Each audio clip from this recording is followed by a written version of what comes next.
a couple of days ago.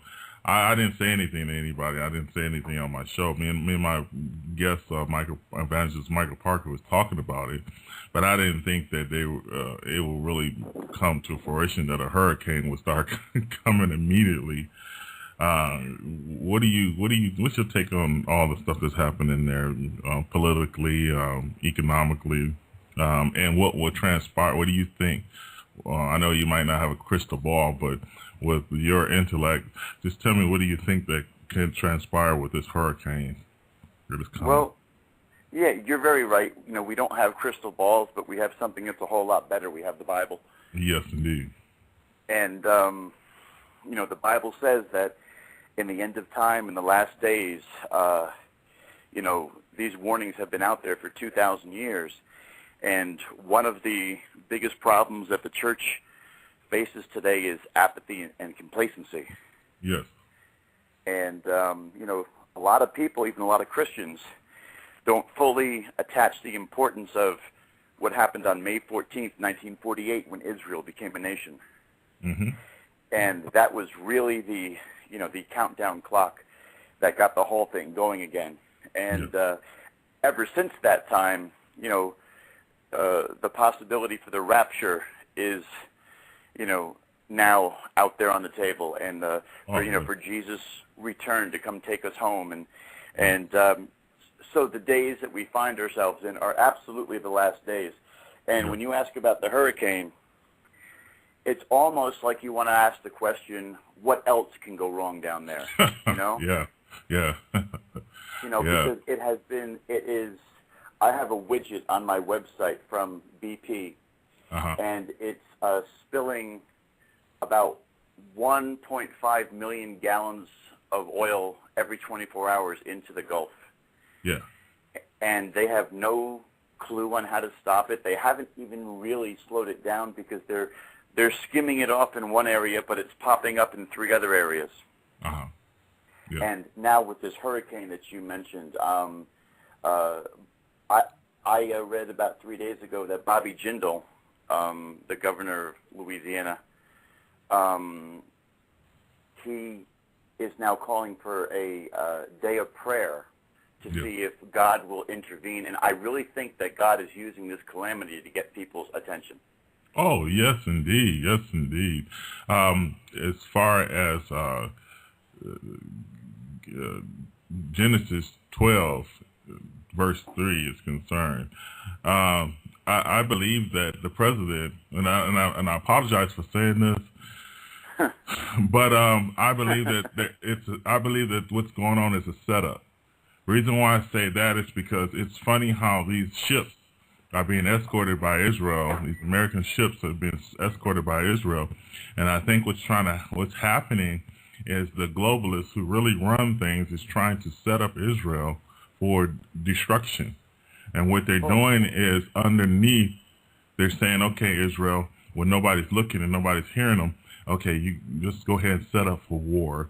But at the same time, on the purpose of being out there, they're saying, no, this is not going to happen.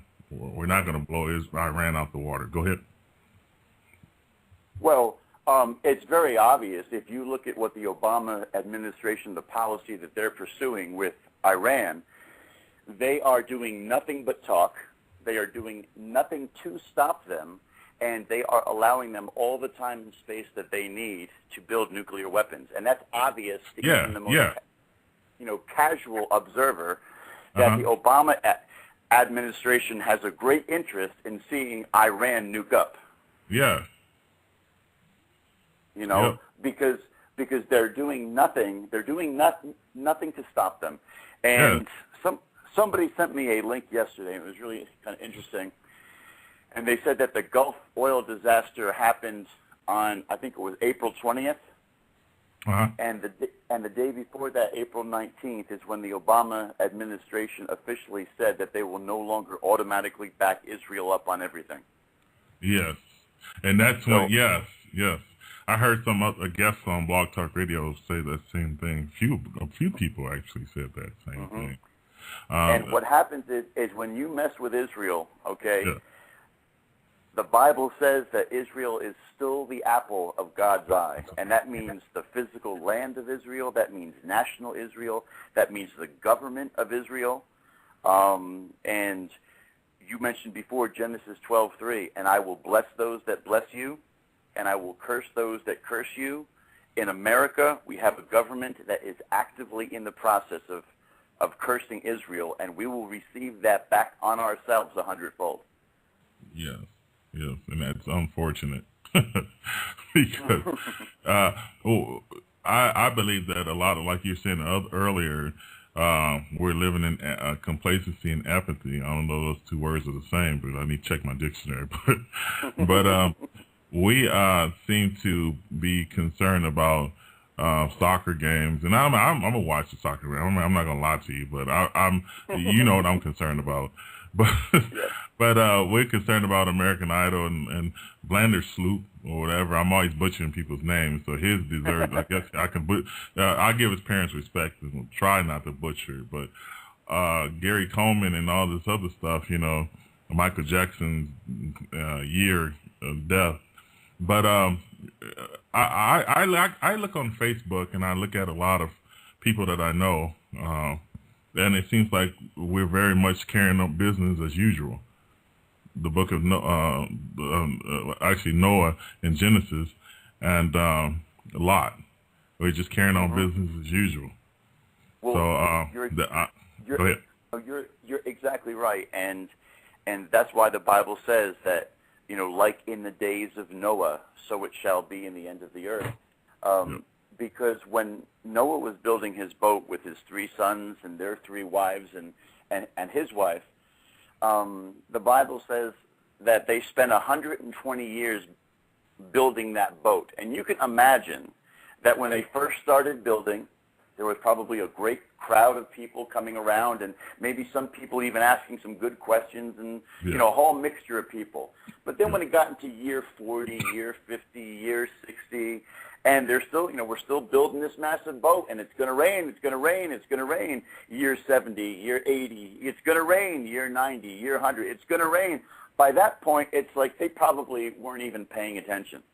Or laughing at him, like Jesus was going to do some things. They laughed him to scorn. That's what the Bible says.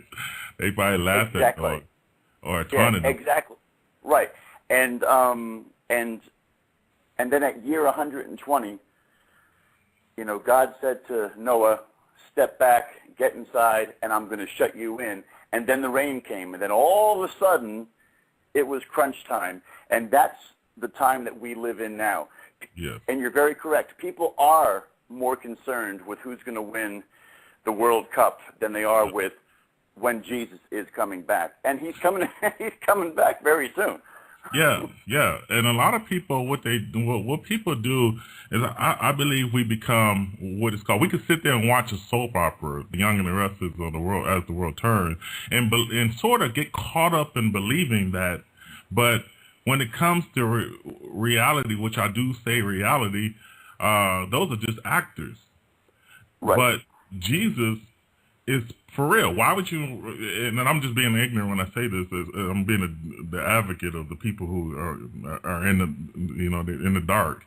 But why would you not believe Jesus walked the face of the earth? At least you can believe that